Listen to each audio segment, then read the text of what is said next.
But he didn't do it. What kind of diplomacy, JD, you are speaking about? What do you mean?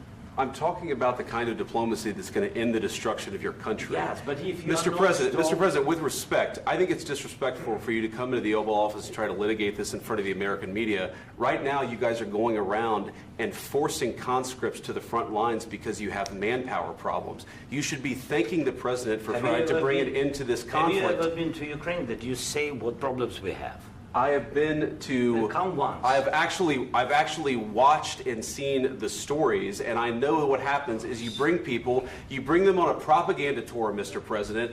Do you disagree that you've had problems bringing people into your military? And do you think that it's respectful to come to the Oval Office of the United States of America and attack the administration that is trying to prevent the destruction of your country? A lot of questions. Let's start from the beginning. Sure. First of all, during the war, everybody has problems, even you, but you have nice ocean and don't feel now, but you will feel it in the future. God bless. You don't know that. God bless. God bless. You will not have a war. Don't tell us what we're going to feel. We're trying to solve a problem. Don't tell us what we're going to feel. I'm not telling you. Because you're in no position to dictate that. That's exactly what you're doing. You're in no position to dictate what we're going to feel. We're going to feel very good. You will feel influence. We're going to feel very good and very strong. You will feel influence. You're right now not in a very good position. You've allowed yourself to be in a very bad position, and he happens to be right about it. From the very beginning of the war. You're not in a good position. You don't have the cards right now. With us, you start having cards. Right now, you don't. You're playing cards. You're playing cards. You're gambling with the lives of millions of people. You're gambling with World War III.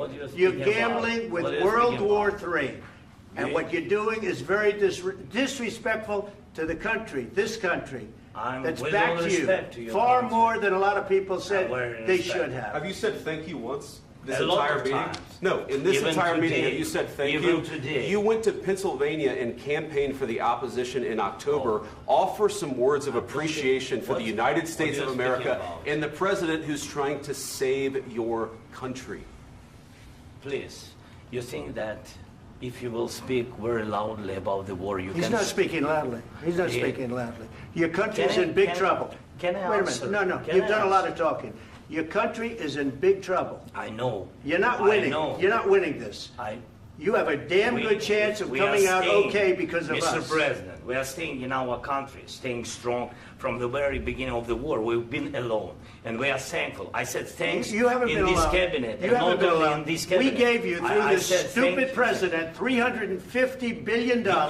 We gave you military equipment, and your men are brave, but they had to use our military. If you didn't have our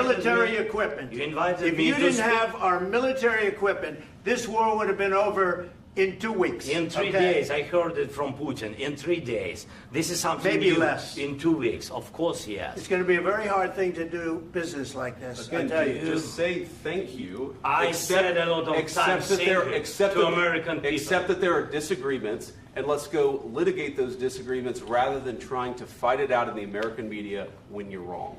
We know that you're wrong. But you see, I think it's good for the American people to see what's going on. I understand, sir. I think it's very important. That's why I kept this going so long. You have to be thankful. You don't have the cards. You're buried there. Your people are dying. You're running low on soldiers. Listen, you're running low on soldiers.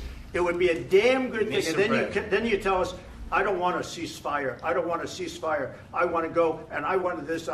Look. If you could get a ceasefire right now, I tell you, you take it so the bullets stop flying and your men stop getting killed. Of course, we want to stop the war. But you're saying you don't want a ceasefire. But I said to you, I want a ceasefire. With guarantees. Because you'll get a ceasefire faster than an agreement. Ask our people about ceasefire, what they think. That wasn't with me. That wasn't with me. That was with a guy named Biden, who was not a smart person. That was with Obama. It was your president. Excuse me. That was with Obama, who gave you sheets, and I gave you javelins. Yes. I gave you the javelins to take out all those tanks. Obama gave you sheets. In fact, the statement is, Obama gave sheets and Trump gave javelins.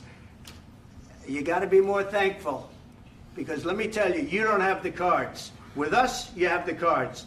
But without us, you don't have any cards.